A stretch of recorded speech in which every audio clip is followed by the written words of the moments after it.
छत्रपती शिवाजी महाराज, धर्मवीर छत्रपती संभाजी महाराज, परमपूज्य डॉक्टर बाबासाहेब आंबेडकर,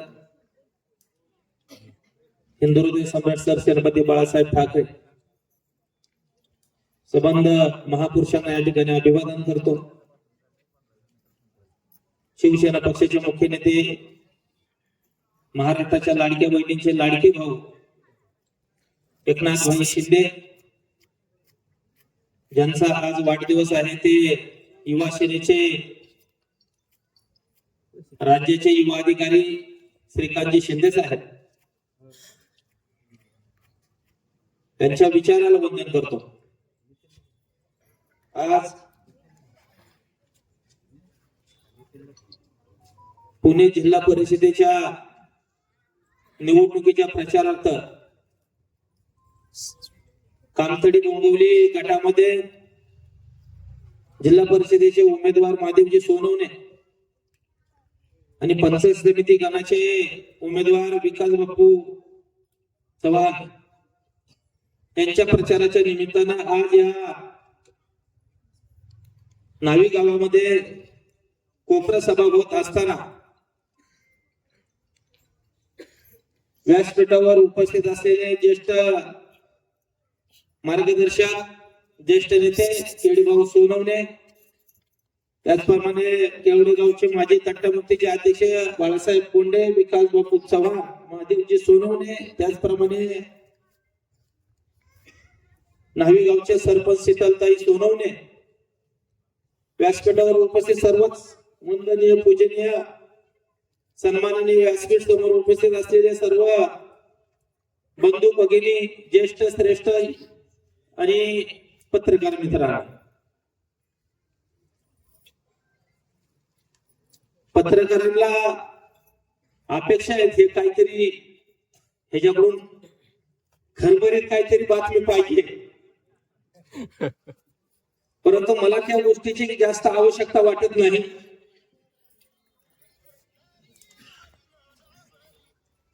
मी एवढंच या ठिकाणी सांगायला आलेलं आहे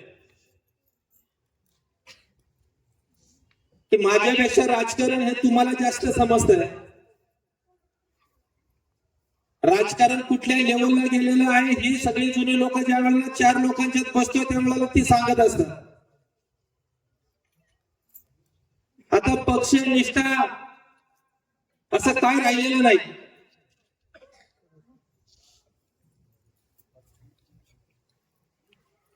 ज्याच्याकडे माणसांची संख्या आहे, ज्याच्या मनगटामध्ये बळ आहे आणि ज्याच्या खिशात पैसा आहे की त्यांनी राजकारण करायचं, आणि माणसं सुद्धा आता मागचं पुढचं बघत नाही।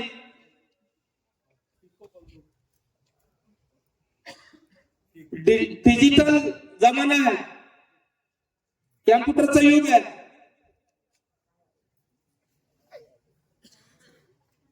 इंटरनेट प्रमाणे माणसं सुद्धा पटापट बदलायला लागले, पटकन रिझल्ट द्यायला लागले। आज केडी भाऊचं वय 85च्या पुढे, आयुष्यामध्ये कधीही त्यांनी निवडणूक लढलेली नाही।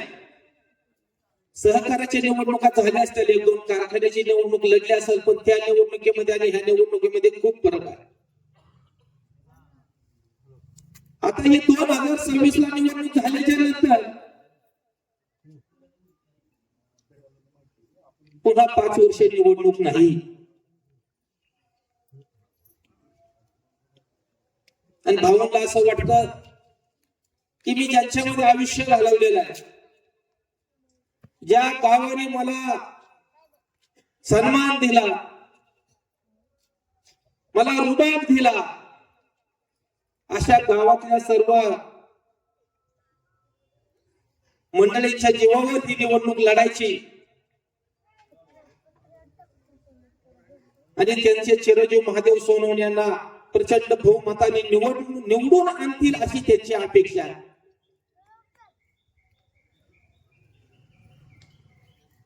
मी भाऊंचं वय मुद्दाम सांगितलं की पुन्हा दुसरी येणारी जिल्हा परिषदेची निवडणूक ही 31 ला, ज्या वेळेला आज भाऊंचं 85 प्लस वय आहे, मी त्या वेळेला 90, 91, 92चं वय असेल कदाचित भाऊ ह्या त्या प्रचार त्यावेळेला करतील किंवा काय, परंतु जर तुम्ही तो उमेदवार निवडून दिला तर नक्कीच त्यावेळेला भाऊ सुद्धा त्यावेळेला प्रचार घरात बसले तरी त्या ठिकाणी प्रचार करतील, उमेदवार निवडून आणतील. त्यांच्या सन्मानासाठी एक मत आपल्याला द्यायचं. एक मत म्हणतोय म्हणजे तसं नाही, पॅनल टू पॅनल द्यायचं. आता त्याचा अर्थ वेगळा काढताल. गावात उमेदवार आहे म्हणून म्हणतात का काय? गावातले उमेदवार माझ्याकडे पण आले होते निरोप घेऊन, परंतु इलेक्शन लढायच्या आधी 4-5 पक्ष बदलून शेवट अपक्षच लढावं लागलं. असू द्या, काय हरकत नाही, शुभेच्छा आहेत.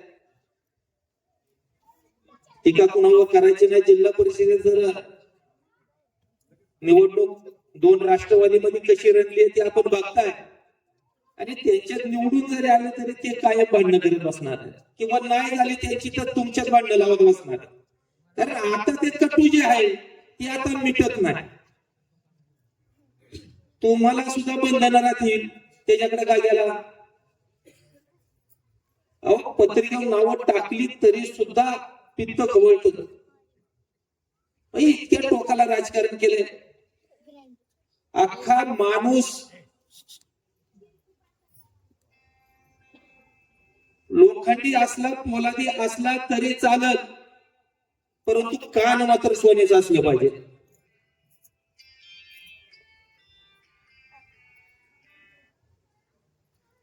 त्यांचे कान पितळचे. कुणी काय सांगितलं की कार्यकर्त्यावर ताशेरे टाकलेच. कार्यकर्ता आपल्या घरचा घरगडी नाही, त्याचा सन्मान. काय अपेक्षा असते व कार्यकर्त्याची? मला सन्मानाने बोलवावं, मला ओळखावं, माझं नाव माहीत असावं, एखादा फोन केला तर पटकन त्यांनी फोन उचलावा. ह्याच्या पलीकडे काय असते व कार्यकर्त्याचं? परंतु त्याही गोष्टीला टाळाटाळी होतात. लोकप्रतिनिधी म्हणून कसा असावा? तुम्ही मागच्या काळामध्ये मला भरभरून प्रेम केलेलं आहे. जिल्हा परिषदेला या ठिकाणी शलाका कोंडेला नंबर 1चं मतदार, तिन्ही विधानसभेला ह्या गावातून नंबर 1चं मतदार. परंतु सत्ता नसल्यामुळं कुठेतरी मी कमी पडलो असं. परंतु नागरिकांना प्रेम देणं आणि प्रेम घेणं हे कधीही कमी केलेलं नाही, आणि ते कायम राहणार. त्याच्यामध्ये अजिबात फरक होणार. मी ह्या वेळेला निवडणुकीत थांबायचं ठरवलं भाऊ.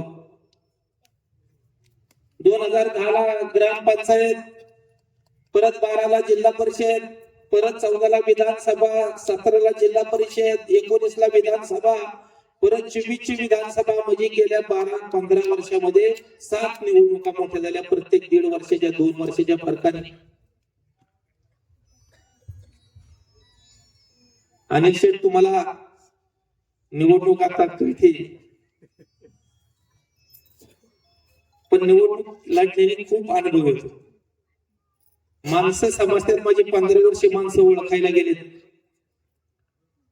आणि हे राजकारण असं आहे ज्याच्यामध्ये विष पचवायची क्षमता, आणि ते पण एकदा नाही, अनेक वेळा त्याने राजकारण द्यायचं. पण मजा आहे, संघर्ष आहे पण मजा आहे. त्या संघर्षात मजा. ज्या कारणासाठी परमेश्वराने आपल्याला जन्म दिला ते आपल्याला इथं सगळं फेडूनच जावं लागणार.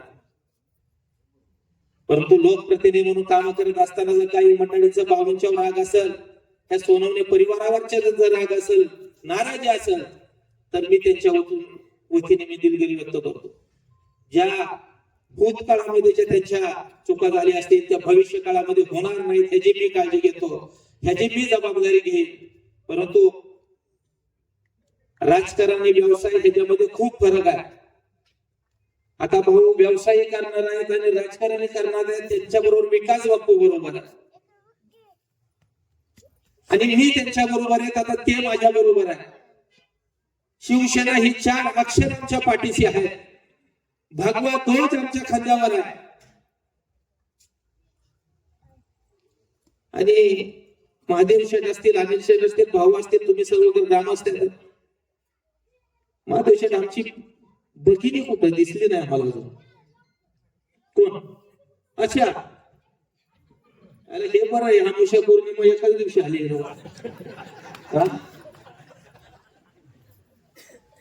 तुम्हाला काय कधी लागणार नाही टेन्शनच घेऊ नका.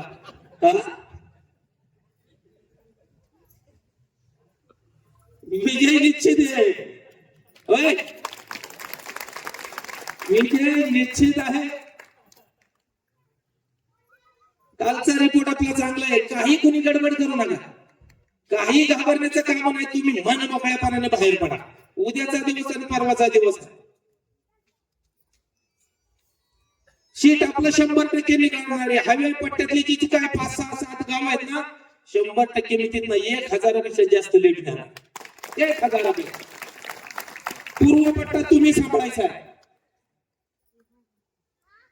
जो संगमनेर आणि धरण पट्टा आहे त्या भागामध्ये शिवसेना चांगली आहे, मजबूत आहे, संघटन चांगले आहे.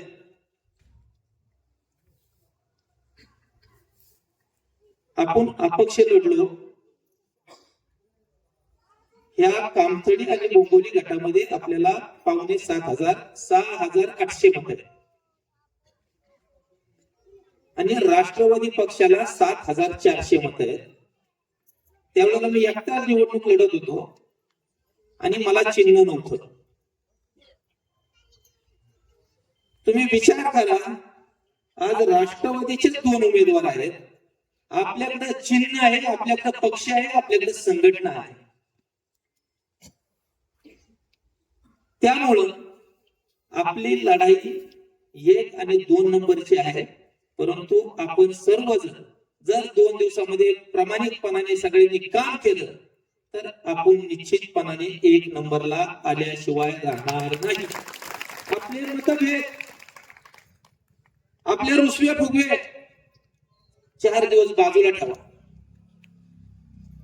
पेंजळवाडी गाव पूर्ण आपल्या बरोबर आहे. पॅनल टू पॅनल मतदान करणार, मी तिथे खात्री केलेली आहे. बोंगवलीमध्ये आपल्याला चांगलं मतदान आहे. दोन्ही नाव्यांमध्ये चांगलं मतदान होईल. मतदानाचा टक्का जास्त वाढवा. मतदान केंद्रापर्यंत घेऊन या.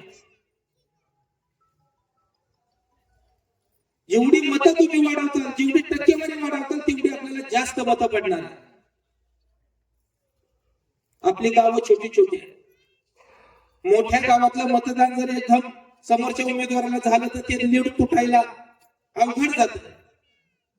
म्हणून आपल्या गावचा टक्का वाढला पाहिजे, त्याची सगळ्यांनी काळजी घ्या. माता भगिनींना सांगत की तुमचं जे मत आहे ते तुमच्या लाडक्या भावाला सन्माननीय महाराष्ट्र राज्याचे उपमुख्यमंत्री एकनाथ भाई शिंदे यांना सरळ जाणार आहे. त्यांनी जी योजना चालू केलेली आहे ती योजना जर अखंड चालू ठेवायची असेल किंवा त्याच्याच वाढ करायची असेल तर एकनाथ भाई शिंदे यांचं हात बळकट करणं तुमचं काम आहे. म्हणून साठी आपल्याला धनुष्यबाणाला मतदान द्यायचं. या भागातला विकास, शेतकऱ्यांच्या अडचणी आहेत, पाण्यात रस्त्याचे समस्या आहेत. या ठिकाणी काही पूर्व भागातली गाव आहेत ती तिकडं परींच्या फेडरला जोडलेली आहे. लाईटीची समस्या आहे, जी लाईट रात्रीची ती आपल्याला दिवसाची पाहिजे. त्या ठिकाणी प्रोसिजर चालू आहे. निश्चितपणे ही इलेक्शन झालं, आचारसंहिता झाल्याच्या नंतर तुम्हाला दिवसाची लाईट ही देणार म्हणजे देणारच. आश्वासन देत नाही, कृतीत न करणार. ज्या ज्या वेळेला माझ्याकडे ह्या भागात समस्या आलेल्या आहेत त्या मी पूर्ण केलेल्या आहेत. मी त्या सोडवलेल्या आहेत समस्या. परंतु आजपर्यंत काम करत असताना या 2-3 गावांचा भाऊ खूप चांगला अनुभव आलेला. अजिबात त्रास नाही. पैसे मागायला येत नाही आणि मागितलं तर एखाद्या वेळेला दिलं नाही तर का दिलं नाही असंही म्हणत नाही. परंतु तरी सुद्धा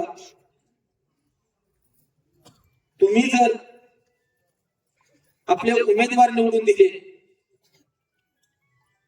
तालुक्याचं राजकारण बदलणार आहे हे लक्षात ठेवा. तुम्हाला कंटाळा आला का नाही? 30 लोक अनेक वर्ष राजकारण करतायत, 30 लोक अनेक वर्ष निवडणुका लढतायत. घराणेशाही सर्वसामान्य लोकांना इलेक्शन पुरतं मतदानापुरतं जवळ घेत आहेत. इतर वेळेला जे कामकाज चालतंय ते त्यांच्या मर्जीप्रमाणे चालतं. मग तुम्ही ह्या गोष्टीचा कधी विचार करणार आहात का? अशा लोकांना चांगलं काम करणारे, चांगला सल्ला देणारी लोक नको असतात. हे जे राजकारण चाललंय हे अशाच पद्धतीने चाललं पाहिजे. परंतु आपण सर्वजण शेतकरी वर्गातल्या, शेतकऱ्याची समस्या जाणणारं नेतृत्व आपल्या समोर आहे. स्वतः शेती करणारं कुटुंब आहे. समोरचा कुठला उमेदवार आहे तो शेती करतो?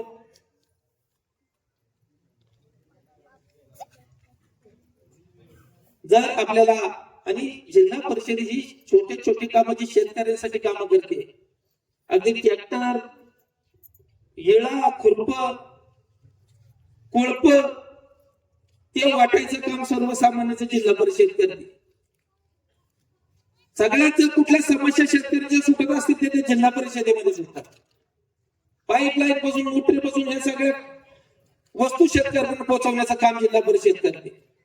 त्याची जाणीव असलेले जे दोन्ही उमेदवार आहेत, मी आपल्याला विनंती करेन, मी जास्त कुणावर बोलणार नाही, पण आपले जे उमेदवार आहेत हे दोन्ही उमेदवार शांत आहेत, संयमी आहेत, हुशार आहेत, सुशिक्षित आहेत आणि कमी भांडण करणारे, जास्त काम करणारे आहेत. त्यामुळे तुम्ही त्यांच्यावर विश्वास ठेवा आणि येणाऱ्या 7 तारखेला धनुष्यबाणाच्या समोरचं बटन दाबायचं.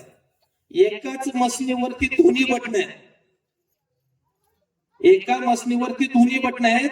वरती गटाचं आहे आणि खाली गणाचं आहे, म्हणजे पंचायत समितीचं आहे. आणि त्याच मसनीवरच्या साईडला जिल्हा परिषदेचं आहे. तर एका मसनीवरची दोन्ही बटन धनुष्यबाणाची दाबा. एवढं मी या ठिकाणी सांगण्यासाठी तुम्हाला आलेलो आहे. तुमच्यासाठी कायम हे उमेदवार आणि मी स्वतःही त्या ठिकाणी कायम मी थांबलोय. त्याचा अर्थ असा नाही की मी राजकारणातनं बाहेर पडलोय, हा पूर्ण विराम आहे असं नाही. थोडासा थांबलोय, मला वेळ मिळावा म्हणून, मला संघटन बांधता यावं म्हणून आणि मला लोकांचं चांगलं काम करता यावं म्हणून.